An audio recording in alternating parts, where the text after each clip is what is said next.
Okay, today we pick up with the Middle Kingdom of Egypt, and we're going to look at some of the changes that were made and all kinds of stuff that was happening during the Middle Kingdom. During the Middle Kingdom period is a time of weakness. There's a lot of chaos and civil war and invasion taking place. People are trying to invade Egypt and get its stuff. And so there's kind of this first and second intermediate periods of the Middle Kingdom. The first one, there's a lot of civil unrest. People are getting too heavily taxed. There's too much brutality. They're being forced into too much labor, that kind of stuff.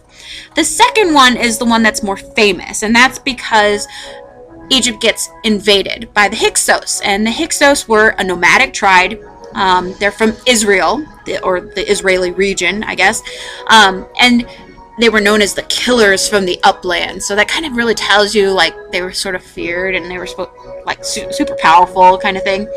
But they had bronze armor and weapons, and they had horse-drawn chariots, which the Egyptians did not have yet. And they come in and they invade Egypt. And eventually they get absorbed into the Egyptian society. It's one of those things where the nomads come in, they conquer, and then they stay for a while.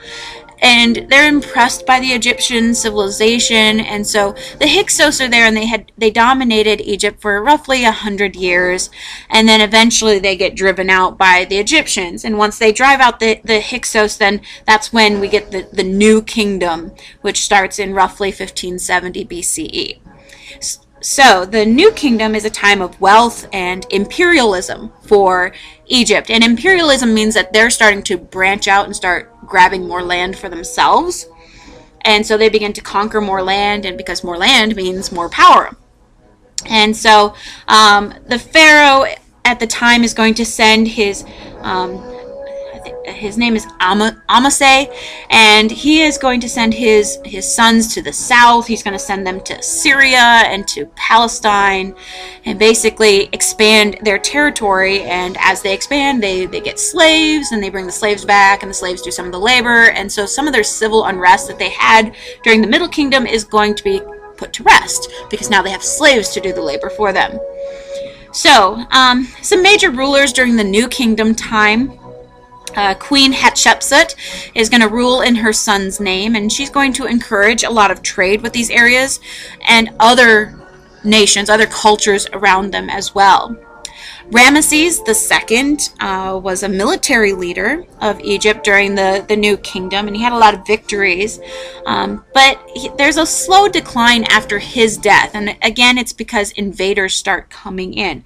He had a strong military leader who passes away, and he's not there to protect the Egyptians as much anymore, and so there is this slow kind of decline.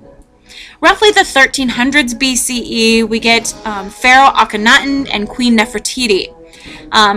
Aten is one of the sun gods, and Pharaoh Akhenaten is going to say that he's the one true god, even though, according to the Egyptian religion, Aten is a minor sun god under the sun god Amun-Re, so it's not even really an important god. But Pharaoh Akhenaten is going to say, this is the one true god. That's the only one that exists. And so we kind of see some inklings of a monotheistic religion developing here, because, and how does it really work? Because the pharaoh is supposed to be a god too, but you're saying there's only one other god, but it's not you.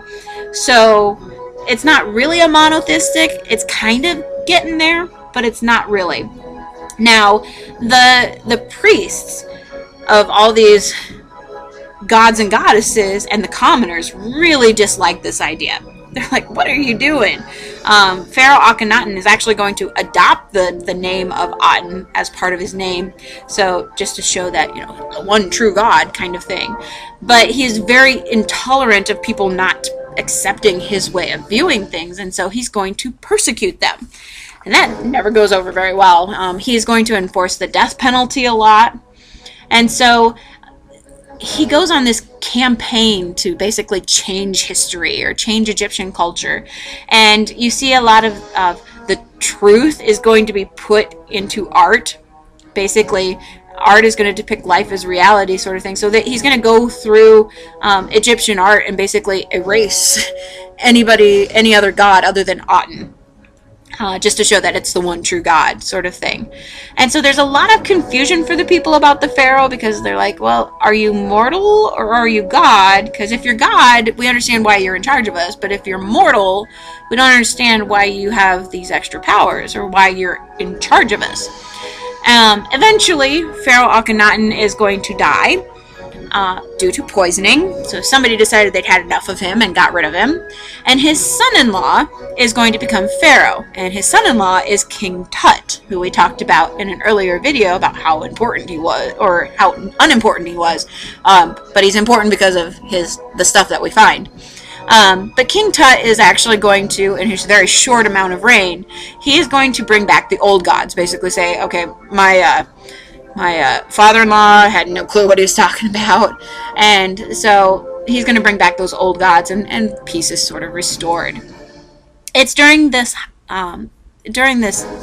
New Kingdom time that we get hieroglyphic writing, which is a much more elaborate form of cuneiform, and so we start seeing that being used during this time period as well. Society in Egypt, kind of ironically, or apropos, I guess, appropriately, they use a pyramid class system. At the top you have the pharaoh, and then the priests or the priestesses, and then your nobles, and then in the middle you've got this big chunk of people called, basically your middle class, your merchants, your artisans, your scribes, and then at the bottom were your farmers and your slaves. Women in Egypt had higher status and more independence compared to other societies that existed at the same time as the Egyptians. So they actually didn't do too bad. They could inherit property, they could buy and sell goods, they could own their own business, they could go to court, they could divorce their husbands. So actually for women in Egypt, really not a bad situation. Of course, things change over time, and we'll see that happening throughout the world at various different times.